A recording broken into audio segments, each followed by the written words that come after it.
Hello everyone, welcome to visa square immigration YouTube channel once again.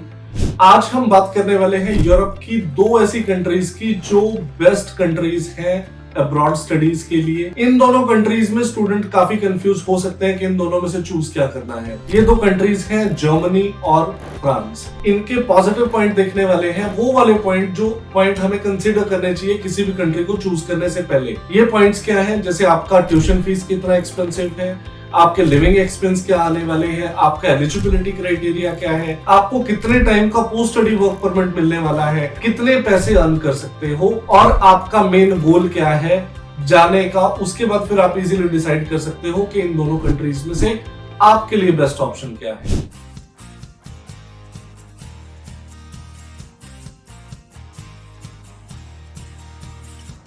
तो हम शुरू करते हैं। सबसे पहले जर्मनी के अगर लिविंग एक्सपेंस की बात करें तो हमारा लिविंग एक्सपेंस आता है 700 to 800 यूरोस पर मंथ। ये जो हमारे इंडियन रुपीस है उसमें बन जाता है 65,000 से लेके 75,000 तक। फ्रांस का कंपैरेटिवली 10 से 20,000 रुपए आपका लिविंग एक्सपेंस कम है। फ्रांस में आप मान के चलो आपका 600 to 700 Euros per month living cost आती है, जो आपकी बनती है नियर अबाउट 47,000 से 57,000 के बीच में। ये हम जो बात कर रहे हैं ये अप्रोक्सीमेट इसके आसपास ही होता है, 5-10 हजार रुपए ऊपर नीचे हो सकता है। अब दूसरी बात आती है ट्यूशन फीस की। ट्यूशन फीस किसी भी कंट्री में पढ़ने जाने के लिए सबसे बड़ा एक्सपेंस होता है। आपका ईयरली क्या एक्सपेंस आने वाला है, कितने ईयर्स की आपकी स्टडी है और आप टोटल ओवरऑल 3 ईयर्स में या 4 ईयर्स में कितना पे करने वाले हैं।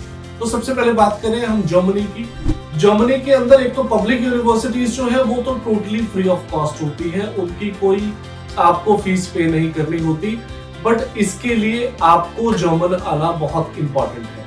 अगर आपको जर्मन आती है फिर आप इनकी पब्लिक यूनिवर्सिटीज में एडमिशन ले सकते हो और आप बिल्कुल फ्री में पढ़ने जा सकते हो। बट कुछ वहां पे प्राइवेट यूनिवर्सिटीज भी हैं जिनमें जर्मन सीखना इंपॉर्टेंट नहीं है। ट्यूशन फीस की बात करते हैं तो इनकी ट्यूशन फीस शुरू हो जाती है प्राइवेट यूनिवर्सिटीज की 9,000 यूरो से 15,000 यूरोस के बीच में, जो अप्रोक्सीमेट बनती है 8 से 15 लाख के बीच में।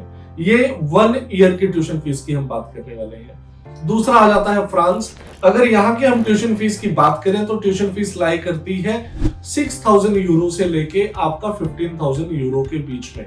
कुछ यूनिवर्सिटीज की इससे ज्यादा भी होती है बट वो कोई चूज करता नहीं है। मैं उन यूनिवर्सिटीज की बात कर रहा हूँ जिनमें मोस्टली इंटरनेशनल स्टूडेंट एडमिशन लेते हैं और मूव करते हैं। तो ये अगर इंडियन रुपीज में हम बात करते हैं तो आपकी 5 लाख से शुरू हो जाती है, जो कि 14-15 लाख तक जाती है। और ये जो फीस मैंने आपको बताई ये थी प्राइवेट यूनिवर्सिटीज की। बट यहाँ पे पब्लिक यूनिवर्सिटीज भी हैं, उनकी फीस काफी कम होती है, जो शुरू हो जाती है 2,800 यूरो से 4,000 यूरो के बीच में, जो इंडियन रुपीज में बनती है आपकी 2.5 लाख से 4 लाख के बीच में। पब्लिक यूनिवर्सिटीज में एडमिशन लेने के लिए आपका एलिजिबिलिटी क्राइटेरिया थोड़ा सा टफ है। पब्लिक यूनिवर्सिटी के लिए आपकी परसेंटेज बड़ी अच्छी होनी जरूरी है, आपका आइल्स का स्कोर अच्छा होना जरूरी है, आपका 1-2 इंटरव्यू भी होता है वो क्लियर करना भी जरूरी है। अगर आप स्टडी परमिट पे हो तो जर्मन में भी आप 20 आवर पर वीक काम कर सकते हो और आप फ्रांस में भी 20 आवर पर वीक काम कर सकते हो। 20 आवर पर वीक काम करोगे तो आपका पर आवर वेज रेट क्या रहने वाला है, इसमें ज्यादा डिफरेंस नहीं है। जर्मनी में आपको मिनिमम जो वेज रेट है वो 12 यूरो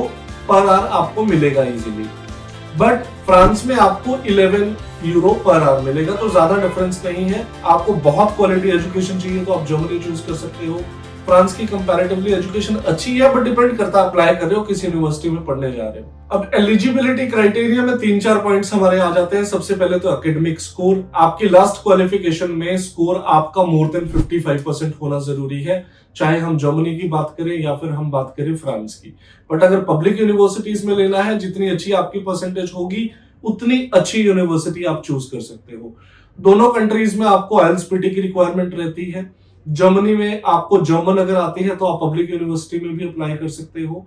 आपका जो गैप है, गैप आपका आफ्टर 12th 5 से 6 साल का गैप एक्सेप्टेबल है, बट आफ्टर ग्रेजुएशन आपका 8 से 10 साल का गैप भी एक्सेप्टेबल है। और जर्मनी में बहुत सारे केसेस में हमें 13 ईयर की एजुकेशन चाहिए होती है।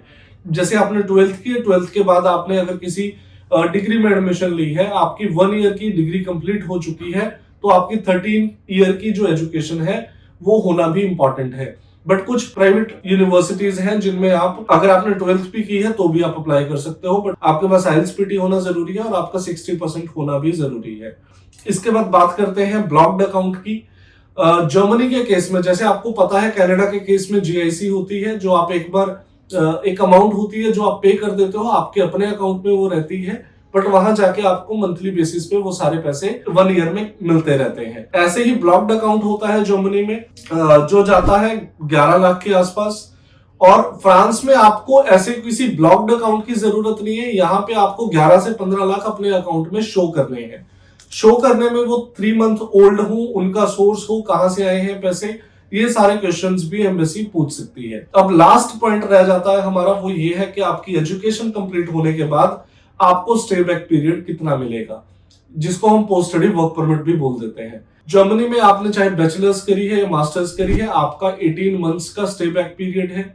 और फ्रांस में अगर हम बात करें तो आफ्टर 12th अगर आप बैचलर्स के लिए जा रहे हो तो आपका कोई स्टे बैक पीरियड नहीं है, बट मास्टर्स के लिए आपका 5 साल तक का स्टे बैक पीरियड है। आपको पता है यूरोप में 4 से 5 साल अगर आप लीगल स्टे पे रह जाते हो तो आप पीआर अप्लाई करने के लिए एलिजिबल हो जाते हो। तो अगर फ्रांस में आप मास्टर्स चूज कर सकते हो तो वो आपके लिए ज्यादा बेनिफिशियल है, क्योंकि 5 इयर्स का तो आपको स्टे बैक पीरियड मिल रहा है, उसमें आपके पीआर होने के चांसेस बहुत ज्यादा इंप्रूव हो जाते हैं। तो ये थे सारे पॉइंट्स। अगर आपको इन्फॉर्मेशन अच्छी लगी है या आपके और कुछ क्वेश्चंस भी हैं तो आप नीचे कमेंट सेक्शन में पूछ सकते हो, हमारी टीम आपको रिवर्ट करेगी। अगर आप अप्लाई करना चाहते हो, फ्री असेसमेंट लेना चाहते हो, तो नीचे दिए गए नंबर्स पे कॉल कर सकते हो और हमारी टीम से बात कर सकते हो। Thank you so much for your time, keep watching.